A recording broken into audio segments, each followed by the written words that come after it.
ایک بادشاہ تھا. بادشاہ جو ہوتے تھے ان کے اپنے اپنے مزاج ہوتے تھے. اس بادشاہ نے 4 5 6 کتے رکھے ہوئے تھے اور کتے بڑے بڑے کتے تھے اور بڑے وہ خونخوار کتے تھے, چیر پھاڑ کھا جاتے تھے, شیر جتنے ان کے قد تھے. بادشاہ تھوڑا سا کسی آدمی سے ناراض ہوتا نا تو ایک بہت بڑے پنجرے کے اندر ایک بہت بڑا سلاخوں کا گھر اس نے بنایا ہوا تھا, اس میں کتے ہوتے تھے اور کتے کو جب باندھ کے رکھا جاتا ہے تو زیادہ زہریلا ہو جاتا ہے, وہ زیادہ اس کے اندر کرواہٹ آتی ہے, زیادہ کاٹتا ہے. اس نے قید کیے ہوئے تھے. کتے تو بڑے زہریلے تھے. جس آدمی سے بادشاہ تھوڑا سا ناراض ہوتا نا تو وہ کتے کے آگے اس آدمی کو ڈالتا, کتے اس کو چیر پھاڑ کے کھا جاتے. یہ سزا تھی, لوگوں کو پتا تھا. بادشاہ کے وزیر نے بڑی خدمت کی بادشاہ کی, 35 سال تک نوکری کی.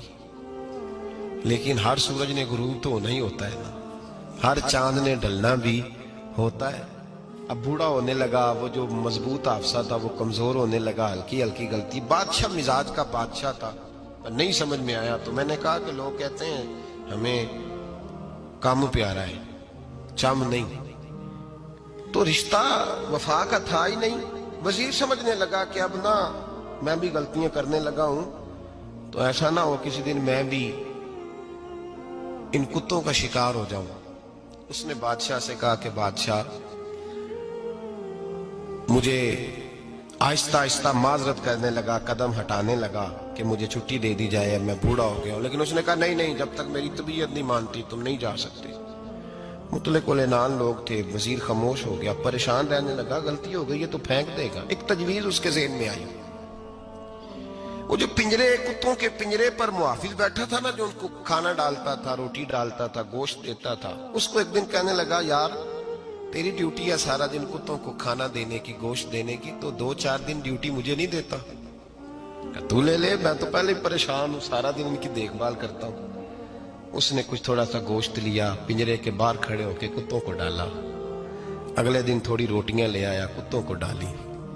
2 4 دن, ہفتہ, مہینہ, سال بھر, جتنا اس کو موقع ملا وہ دن بھر خدمت کرتا. بس وقت ایک دن آ گیا, بادشاہ کو کوئی بات اچھی نہ لگی.